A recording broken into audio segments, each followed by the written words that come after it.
This is pretty much our protocol policy in place for any extreme weather day.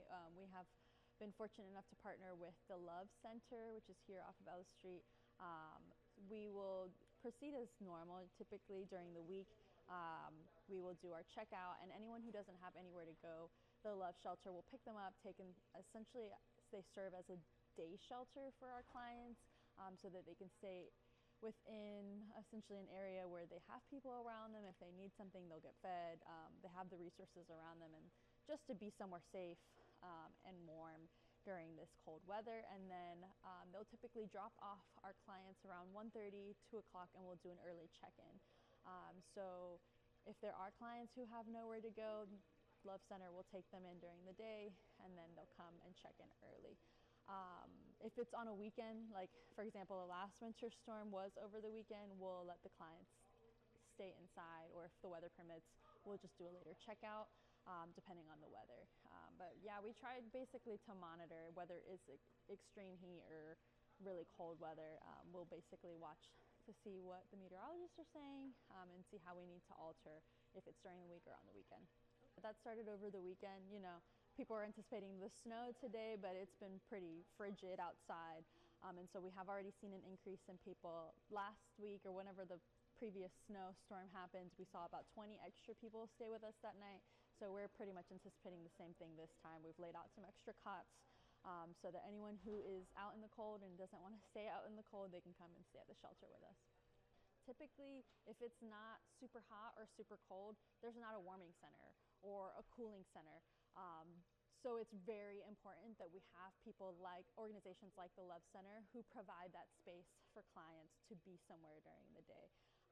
I do want to keep in mind, most of our clients have jobs, so they have places to go during the day, but then there are those folks who are struggling to, whether it is to find work or they can't keep a job, they do need somewhere to go during the day, especially in these times of the year when it gets really cold outside. And so we're very grateful to the Love Center for providing a space and working in tandem with us to keep our clients safe and warm. We are passing out winter coats, blankets, hand warmers, things of that nature. So if there are folks out there, even if you're not homeless and you need coats or winter weather clothing, we're passing that out at the Center of Hope. You can come to our lobby.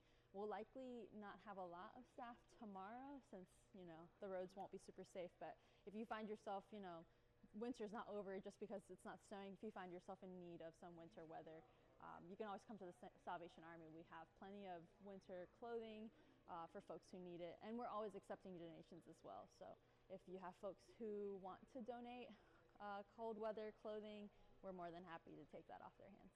Because we anticipate people coming to get just blankets and winter clothing, they don't need to bring anything. We do provide clothing vouchers, so if there's like, for example, a family who is in need and it's a larger family, maybe you have 6 people within your family, we will ask you to fill out an application for a clothing voucher, and that's just essentially to provide a whole wardrobe for you. But if you're just looking for a coat or some hats and gloves, it's fine. You can just stop by the Center of Hope.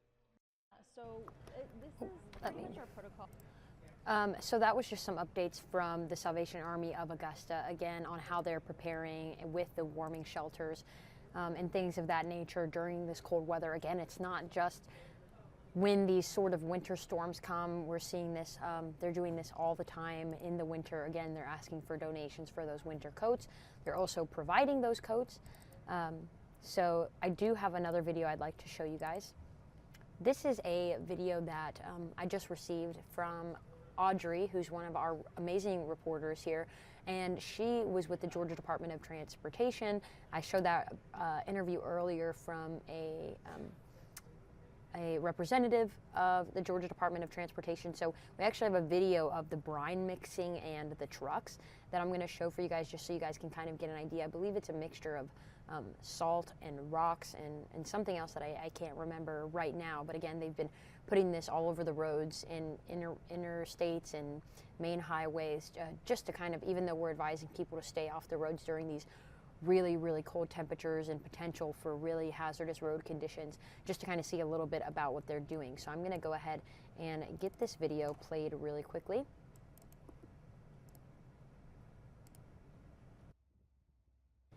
So again, this is just some video of the brine mixing and the Georgia Department of Transportation trucks laying it out so you can see exactly kind of what this looks like and how they've been preparing for the cold weather over the last couple of days.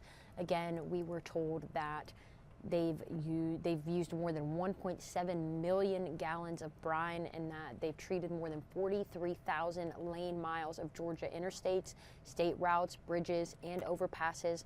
More than 1,500 employees make up the GDOT crews.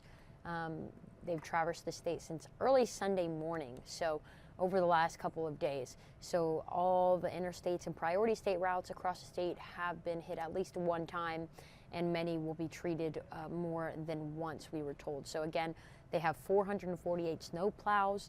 They've traveled. So again, another big